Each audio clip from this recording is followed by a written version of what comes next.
Bueno, antes que nada, buenas tardes, profesora Guadalupe Díaz Ramón.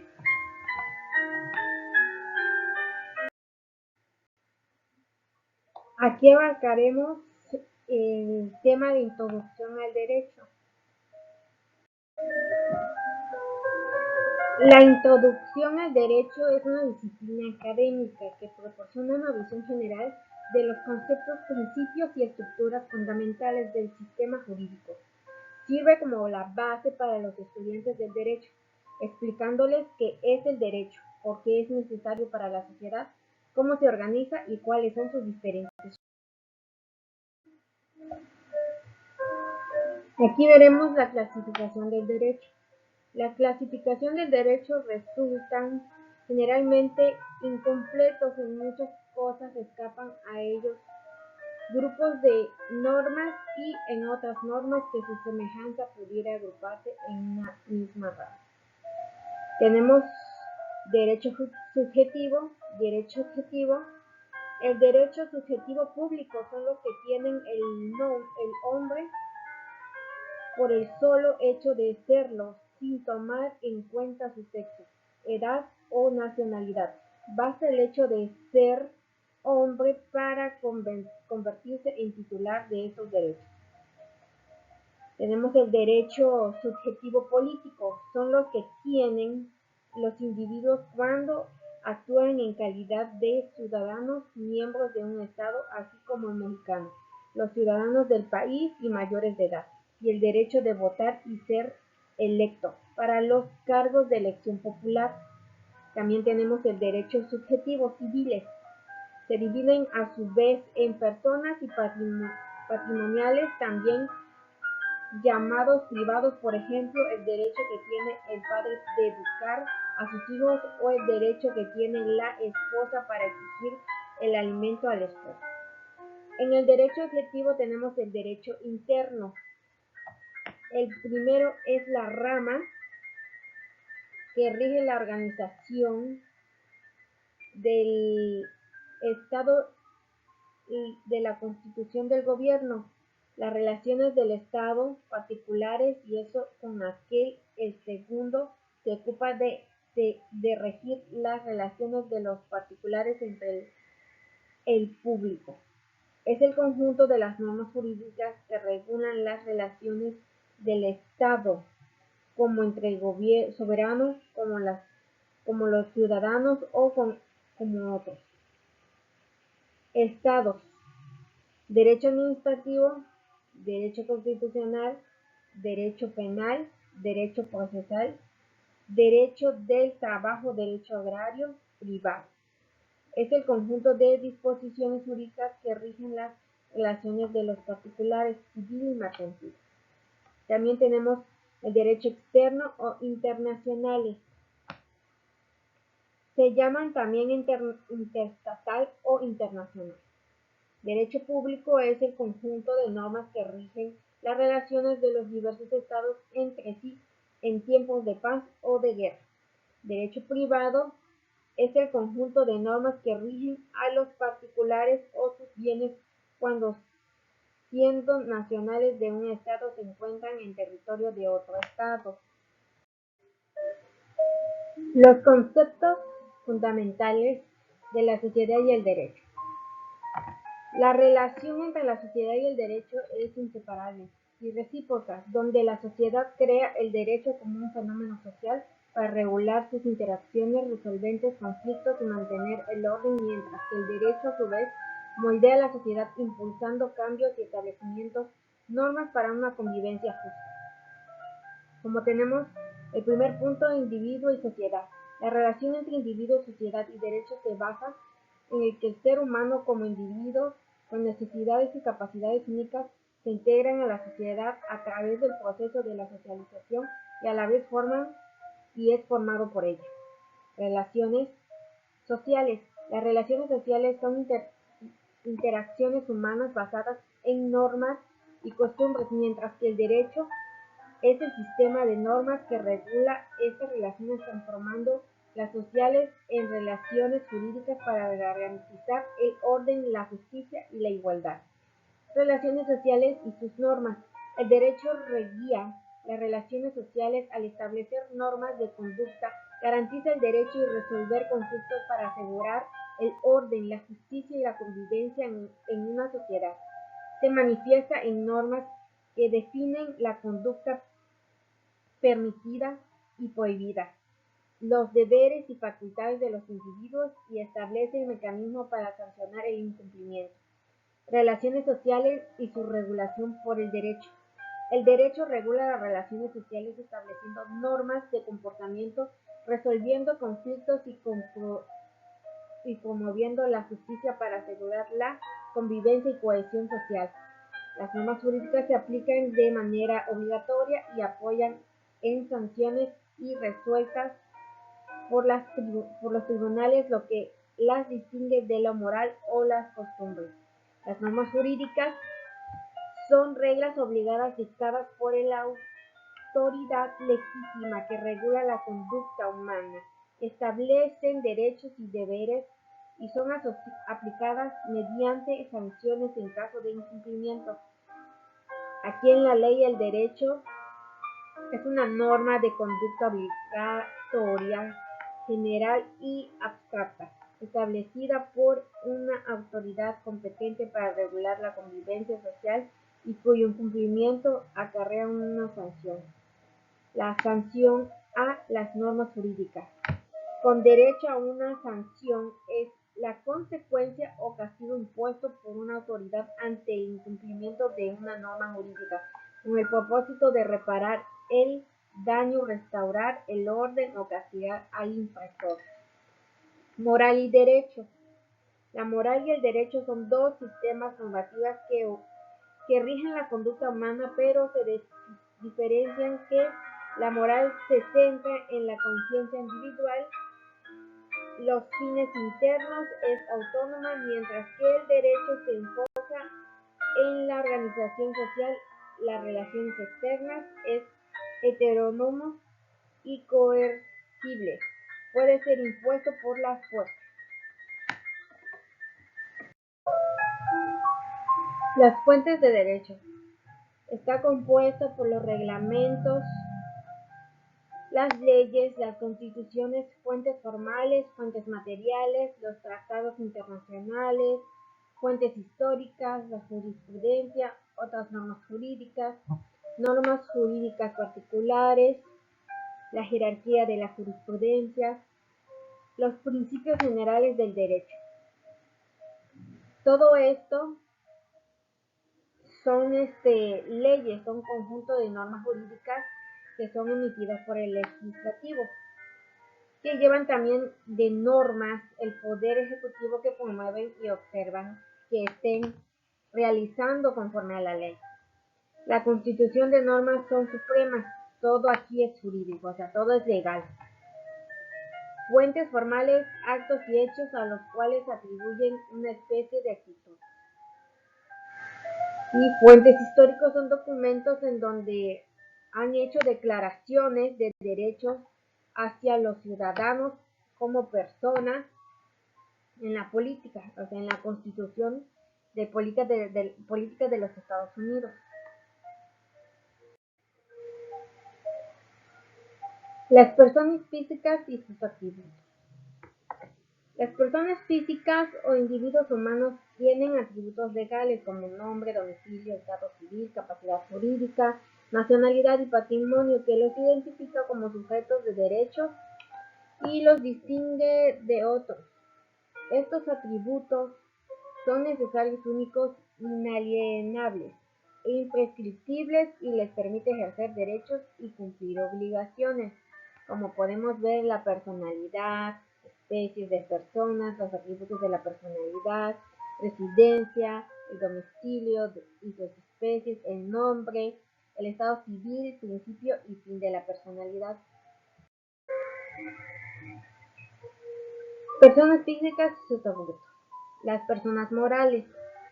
Una persona moral es una entidad legal como una empresa, asociación o organización que la ley reconoce con derechos y obligaciones propias, distintas a las de su miembro físico a pesar de no tener exigencias físicas. Tiene la capacidad legal de adquirir bienes, contraer deudas, ejercer acciones legales y operar con su propio nombre. Ejemplos incluyen sociedades, sindicatos, cooperativas y fundaciones. Para eso vemos los puntos que la persona moral, la creación, el funcionamiento, la clasificación, la capacidad de contraer obligaciones, la extensión, que por todo lo visto hemos llegado a que una personalidad es un individuo con cuerpo material e entidad personal nombre, mientras una persona moral es entidad jurídica conformada por personas físicas, es decir, una organización o empresa.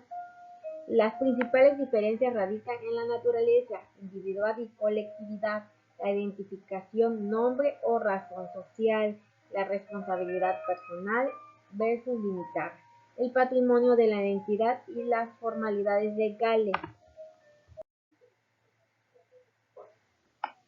Las cosas y los bienes. Las cosas son todos los objetos existentes en naturaleza con utilidad potencial, mientras que los bienes son aquellas cosas que se encuentran dentro del patrimonio de una persona y tienen valor económico de apreciación, por lo que son susceptibles de aprobación. Por lo tanto, todos los bienes es una cosa, pero no toda la cosa es un bien. Por ejemplo, en cosas, el agua del mar, el aire, la luz del sol. Esas serían cosas. Y en los bienes, un ejemplo sería una casa, un coche, una computadora, una cuenta bancaria. Eso serían las cosas. Los bienes. Y las cosas como materiales de la relación jurídica son materias relacionadas porque son el objeto sobre lo que recaen los derechos y obligaciones entre personas. Y en los bienes y sus conceptos son o cosas que poseen valor, ya sea económico o de uso, son útiles para las personas que lo poseen. Pueden ser tangibles, como un auto, un libro, o intangibles, o sea, inmateriales, como una patente o una obra de arte. Bienes considerados en sí mismos entran entre la clasificación de los bienes. Invisibles, indivisibles. Los bienes indivisibles son aquellos que al dividirse en parte cada uno conserva su valor y función, como un terreno, como puede fraccionar un rollo de tela. Los bienes indivisibles son aquellos que no pueden ser partidos sin menoscabo de su valor o esencia, como un automóvil no se puede partir.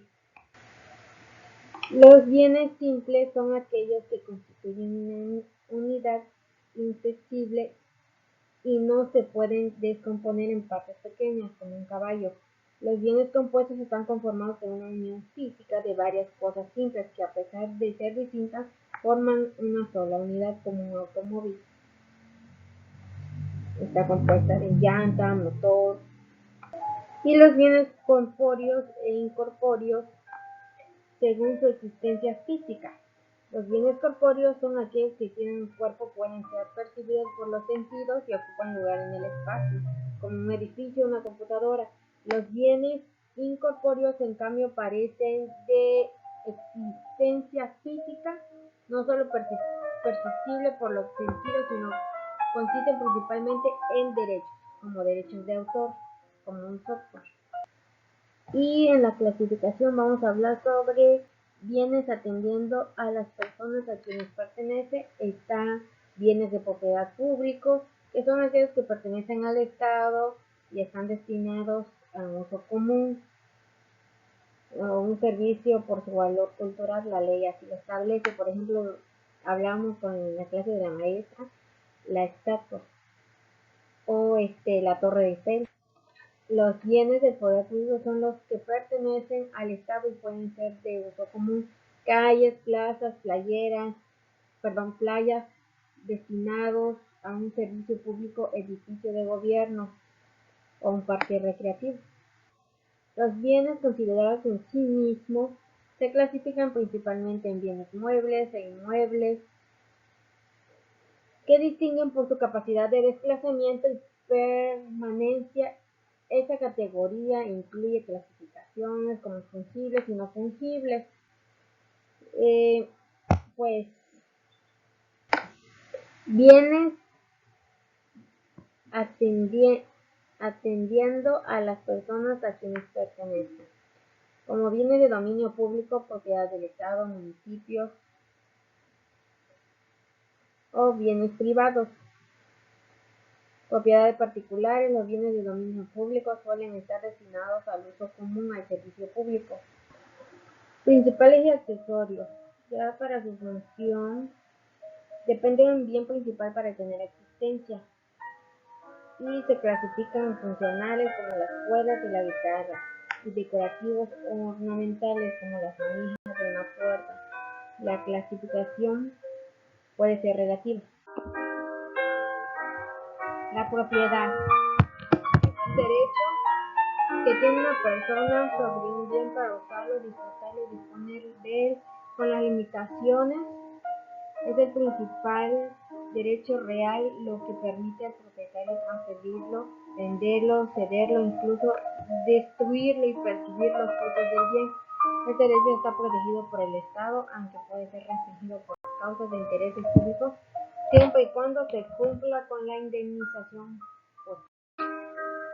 Fuentes de obligaciones. Las fuentes de las obligaciones son los derechos o actos jurídicos que originan una obligación. Se puede clasificar en fuentes contractuales y extracontractuales y se basan en el contrato de los actos ilícitos. El contrato. Un contrato en derecho es un acuerdo entre dos o más partes que se obligan a realizar una acción, dar algo o no hacer algo con el fin de crear, modificar, regular, transferir o extinguir una relación jurídica patrimonial. Los contratos pueden ser orales o escritos y las partes pueden ser compelidas a cumplirlos. Para que un contrato sea válido, es importante realizarlo de acuerdo a la legalidad. La voluntad unilateral es una fuente de obligaciones que surge cuando una persona manifieste su voluntad de obligarse ante otra sin que el acreedor exprese su consentimiento. En este tipo de obligaciones existe una sola parte acreedora y una sola parte deudora. Deudora cuasicontratos. Si los cuasicontratos son una fuente de obligaciones que son hechos ilícitos, que generan obligaciones sin que medien un contrato o delito, es decir, ya va a suceder la obligación de dar, hacer o no hacer algo sin que esté obligado por contrato o fruto de responsabilidad civil. Los actos ilícitos. Un acto ilícito es una acción voluntaria que va en contra de las leyes o las buenas costumbres, ya que violan a los derechos de una persona o su propiedad. Los actos ilícitos son una de las fuentes de las obligaciones, junto con los contratos, los cuasicontratos y los cuasidelitos. La ley, el artículo 1910 del Código Civil establece que quien cause daño a otro por actuar de manera ilícita o contra las buenas costumbres está obligado a repararlo. Sin embargo, hay excepciones como cuando la víctima es culpable o negligente de manera inexcusable. Acto y hecho jurídico como fuentes de obligación.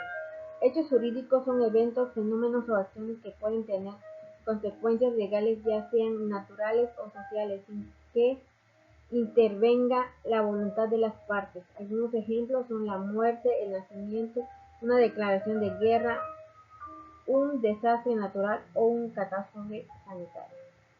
Actos jurídicos son manifestaciones de voluntad, ya que sea expresa o tácita, que tiene intención de producir consecuencias jurídicas. Los actos jurídicos pueden ser voluntarios, bilaterales o unilaterales, pueden ser gratuitos, onerosos, o algunos ejemplos son realizados por un trabajo, contrato con preventa, un testamento o una donación.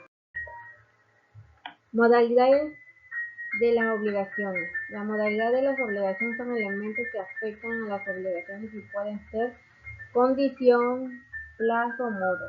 Las modalidades pueden ser generales o específicas. Las modalidades generales son la condición y plazo y modo. Las modalidades específicas estudian el capítulo de la complejidad de las obligaciones. Obligaciones condicionales. Las obligaciones condicionales son una de las modalidades de obligaciones junto con las obligaciones puras y a plazo, que se caracteriza por defender la realización, que es un hecho futuro e incierto.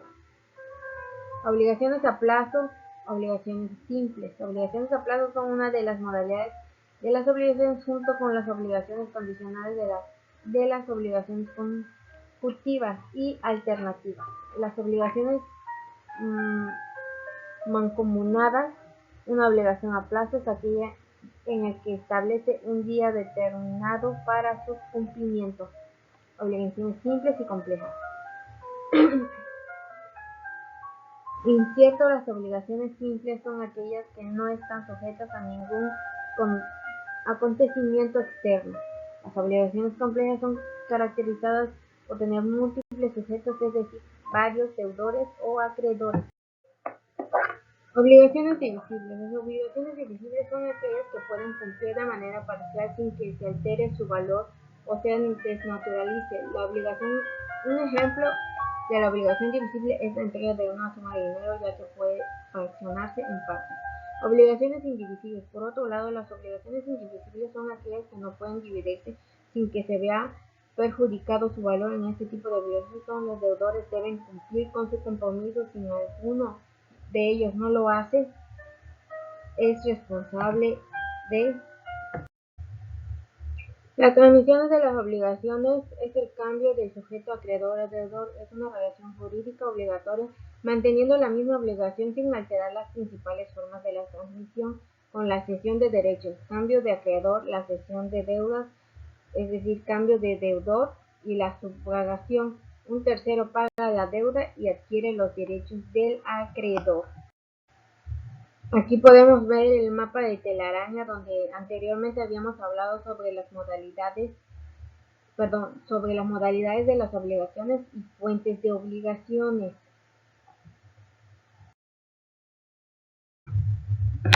Como aquí vemos también la transmisión de las obligaciones, y veremos los efectos de las obligaciones. Son consecuencias jurídicas que surgen de la relación entre acreedor y deudor. Principalmente, la obligación busca que el deudor cumpla la prestación debida otorgada al acreedor medios legales para exigir dicho cumplimiento. Si el deudor no cumple, el acreedor puede acudir a la vía judicial para solicitar la acción de cumplimiento o, en su defecto, una indemnización por daños. Y aquí en esta parte veremos los efectos de las obligaciones con relación a terceros. En general, las obligaciones no producen efectos respecto a terceros solo, o bien a las partes acreedor y deudor. Sin embargo, existen excepciones. Los terceros pueden ser afectados por el incumplimiento de la obligación, como en los contratos a favor de terceros, donde el tercero se convierte en beneficiario o acreedor al aceptar, o puede intervenir en el cumplimiento a través del pago por un tercero. Además, el acreedor puede ejercitar acciones para proteger su crédito frente a actos fraudulentos del deudor que perjudiquen a terceros. Los contratos en particular se refieren a los acuerdos legales específicos que rigen relaciones de la vida diaria, como la compraventa, el alquiler, el préstamo o a las prestaciones de servicios, y se distinguen de la teoría general del contrato, que establece principios universales. Estos contratos privados, que pueden ser verbales, pero es preferible documentar por escrito, tiene validez legal siempre que cumpla con los requisitos establecidos por la ley, como el consentimiento de las partes. Algunos ejemplos incluyen como compraventa de bienes, el contrato de arrendamiento o préstamo entre particulares. Aquí veremos los elementos. Los elementos del contrato son requisitos que deben cumplirse para que un contrato sea válido y produzca efectos jurídicos. Algunos de los elementos de un contrato son: elemento, consentimientos, es el requisito fundamental para que ambas partes participen en el contrato. El objetivo es que la cosa o el hecho que el obligado debe dar o hacer o no hacer. La capacidad legal de las partes para firmar el acuerdo. La legitimidad del contrato debe cumplir con la legislación de las jurisdicciones en las que ejecutan. La interpretación en los contratos es el proceso de determinar el verdadero sentimiento al alcance de las cláusulas y sea aclarar términos ambiguos para reconciliar conflictos entre ellas. Los efectos de los contratos son las consecuencias que surgen de su creación y se aplican a cualquier tipo de contrato. La clasificación, pues, en particular está el unilaterales, onerosos, conmutativos y aleatorios, principales y accesorios, individuales y colectivos. El contrato preparatorio. Los contratos preparatorios son acuerdos preliminares que obligan a las partes a celebrar un contrato definido en el futuro. La clasificación de los contratos y ausencia de vicios de la voluntad. La clasificación de los contratos es un método para identificar las características de cada tipo de contrato, así como derechos y obligaciones de las partes involucradas. Hay diferentes partes de clasificación conforme la manifestación de la voluntad de las partes. Aquí vimos que hay unilateral, bilateral, plurilateral, oneroso, gratuito, comunicativo, aleatorio, principal, accesorio, instantáneo, contrato sucesivo, consensual, real, consensual en oposición formal, nominados y nominados. Un ejemplo, pues un contrato unilateral es un acuerdo en que solo una de las partes se compromete a cumplir con una obligación. Y el bilateral es un acuerdo en el que dos o más partes se comprometen a cumplir las obligaciones recíprocas. Plurilateral es un acuerdo entre varias partes que genera obligaciones y créditos recíprocos. Y así sucesivamente, como lo vemos aquí, cada clasificación es diferente conforme al contrato.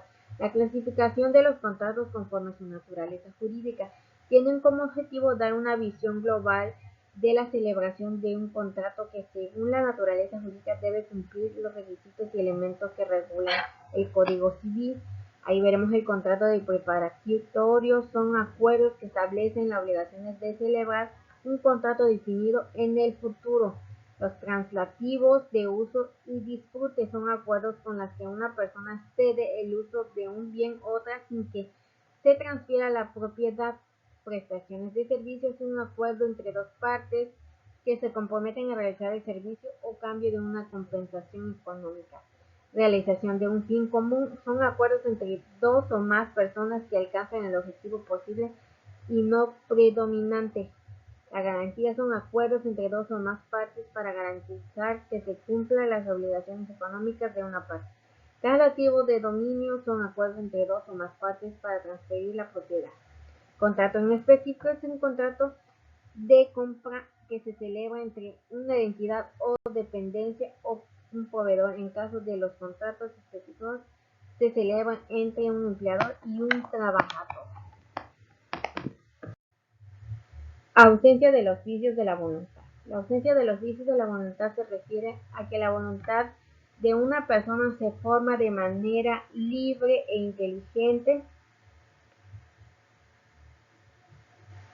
Los vicios de la voluntad son situaciones que pueden afectar la voluntad de una persona que impide que la situación sea libre.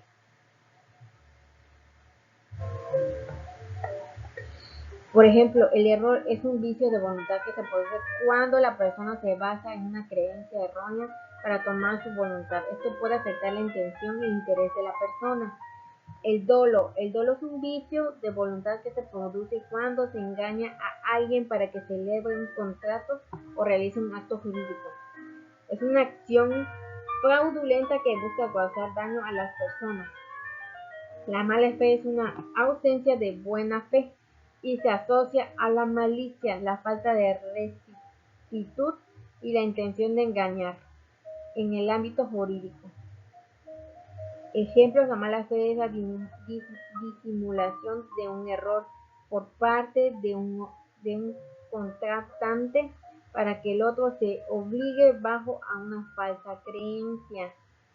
La violencia es un vicio de la voluntad que se produce cuando una fuerza física o amenaza para obligar a alguien a hacer algo que no quiere. Ejemplos: la violencia es una institución jurídica que se puede viciar al consentimiento o voluntad. La violencia puede provenir de una de las partes del negocio de un tercero. Y la lesión es un vicio de voluntad de una de las partes que participan en un contrato de lesión.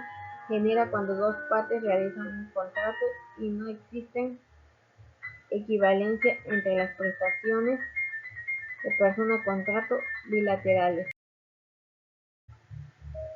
Pues, ante nada agradecerle, maestro, porque de verdad mi respeto por sus clases. Es entendible, sí. Aquí me disculpo también, maestro, porque no hubo algunas cosas que no corregí. Ya por cuestiones de salud que tuve que hacer un poco de prisa. Pues le agradezco antemano toda la paciencia que ha tenido con nosotros.